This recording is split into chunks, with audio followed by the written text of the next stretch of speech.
Ayan, 400, negotiable pa sa sure buyer. Ayan, sa mga interesado po, tawag lang kayo kay Rick Trucks. Stay humble. Andyan po yung number natin sa screen, mga boss. Ayan, magandang tanghali po mga ka-trucks. Ayan, available unit po natin mga boss.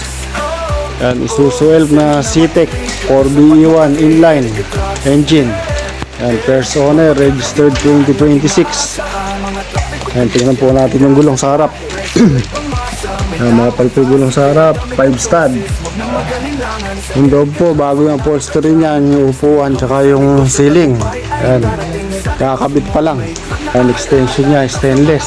Mga boss, parling, stainless din po. Ayan, maayos yung battery. May gulong po sa likod, makapal yung gulong sa likod. Axle bolt. Ayan, tingnan po natin yung likod ng body. Stainless din po yung bumper sa likod. 400, negotiable pa sa sure buyer. Ayan, sa mga interesado po, tawag lang kayo kay Rick Trucks. Stay humble. Andyan po yung number natin sa screen, mga boss. Ayan, maraming salamat po and God bless.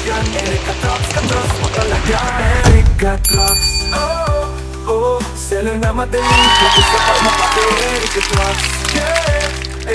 Mapagkakatiwalaan, laging maaasahan.